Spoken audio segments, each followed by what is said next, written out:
This downhill is steeper than any downhill I've seen on any race course or national course. As I come from the top, there's a couple bumps down the hill, and I hop once, hop again, and right when I'm coming down to the corner, that's when I hit my brakes. You have a sharp left here, so you want to hit the brakes real hard or you're going to be flying over the berm. I use my front brake quite a bit harder on something like this because that's where all your stopping power is. When you get down to the bottom of the downhill, there's some braking bumps. Definitely you want to squeeze with your legs, let your arms be free a little bit so you can kind of go with the bike. You have to be one with the bike when you start hitting these big braking bumps because it's going to kick. If you're holding on tight, it's going to be kicking you forward. Okay, now when I come in the corner, I have to shift down from this downhill. Every bike's different. You might have to shift down once, you might have to shift down twice. You want to shift not when you're coming into the braking bumps, because if you're in a lower gear, that wheel is not going to be as free going over those bumps. The suspension's not going to be free, the engine's not going to be free. So a higher gear will let you go over those bumps smoother, so then after you're over those bumps, then you can do your downshift, then into the corner.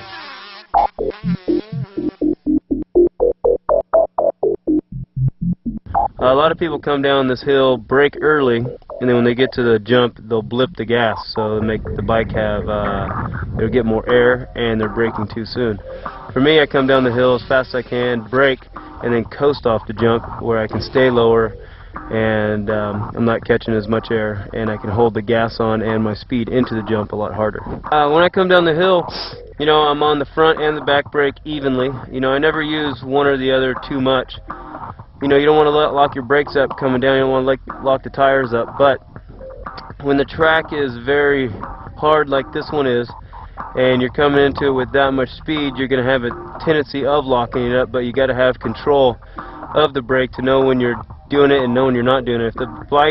If it's locking up but the wheel's kind of still turning a little bit, that's okay, but a lot of people come in a full skid, then you have no control of the bike in the full skid. The bike will do this, and when you come off the jump, you'll be sideways, and then again, you won't be riding for a couple months. On the gas hard as I can, and then brake hard as I can.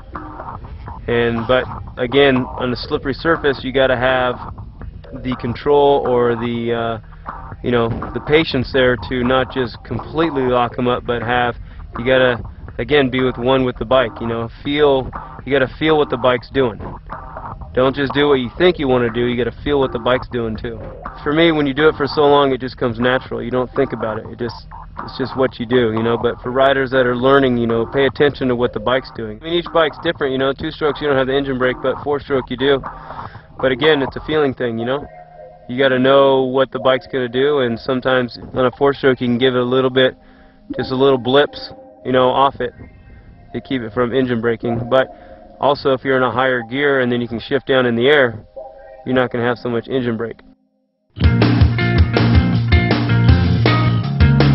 The best way to get traction is, if you got a tacky track, you're always getting traction, so it doesn't really matter. But if you got a hard pack, kind of a little bit sandy or rocky track, you always, you want to be in the highest gear you can without the bike lugging, because then you're always getting traction. If you're in a low gear, the wheel's spinning, you're going nowhere, you're getting no traction. You want to work the bike, kind of work with the bike and feel the bike, You don't want to just sit there, hold on, and, well, I'm spinning. No.